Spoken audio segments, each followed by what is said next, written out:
Chapter 39 Lobhasura conquers the Brahmand. Om Shri Ganeshaya Namaha. Shri Mudgalacharya continued the narration. Vishnu was extremely dejected. He renounced Vaikuntha and with Devas took refuge under Shankara at Kailash. After offering pranams to Shankara, Janardana sang his praise. He then narrated the sequence of events in detail.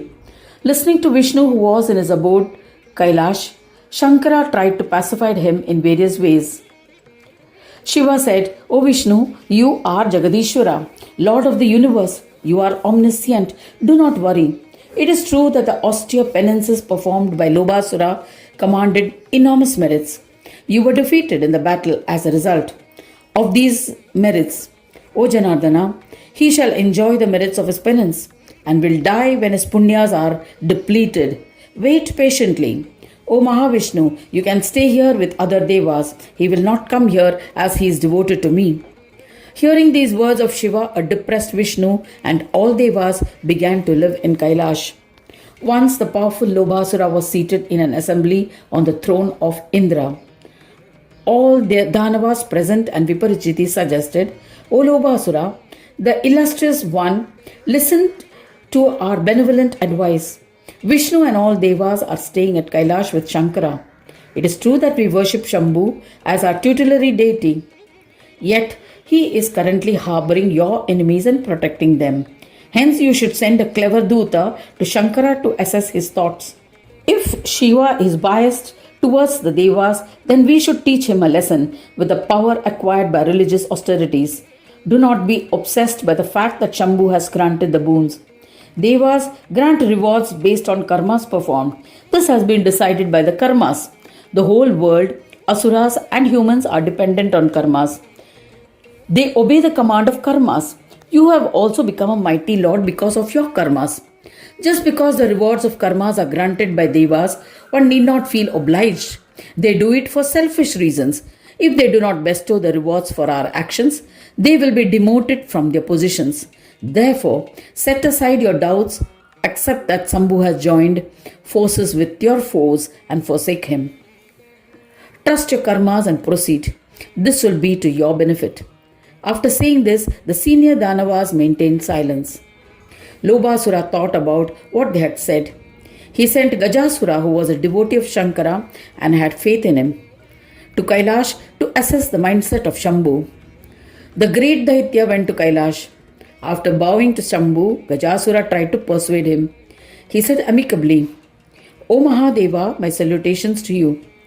Please listen to this message which is in your interest. Lobhasura has sent me with a special intent. You are the Supreme Lord. We always revere and worship you.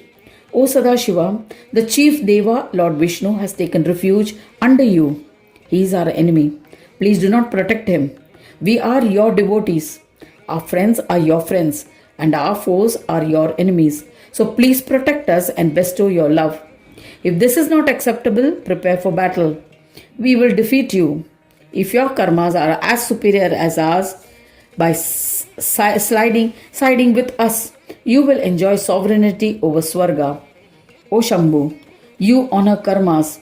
You have attained your majesty by karmas. Hence, O illustrious one, protect your devotees. Listening to the message conveyed by Gajasura, Shankara sighed and replied. He tried to explain what was in their favor.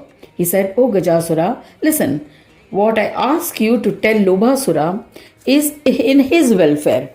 Convey it to Lobhasura in his assembly in the presence of all asuras. I am prepared to renounce Kailash and stay wherever he wishes, but I shall not desert Vishnu and leave him vulnerable. If you think that your capabilities are as a result of your karmas, feel free to enjoy sovereignty over the Swargaloka. You are already the sovereign in this animate and inanimate universe. Having conveyed his message to an evil Lobhasura, he renounced Kailash and with Vishnu and other devas went deep into the forests in the mountain ranges. The one who was the driver of Kala was now living in the mountain caves like animals with Vishnu and other devas. Gajasura conveyed the message in the assembly of Lobhasura. This made Lobhasura extremely happy. He established Asuric rule in Satyaloka, Vaikuntha and Kailash. He allotted the various posts of the Devas to the Daityas. He relinquished the throne of Indra to the chief Asuras and returned to his capital on earth. Thereafter, he indulged himself in wine, women, and meat. He began to ignore himself and his duties. He considered himself fortunate and accomplished. He mused, "The whole universe is under my dominion, and I am unmatched. I am the most superior one. I am the greatest." Thus ends the 39th chapter titled Lobhasura Conquers the Brahmand. In the fourth khanda of the Purana Upanishad, Shriman Mudgal Puran, describing the legends of Gajanana, dedicated to Sri Gajanana. End of chapter 39.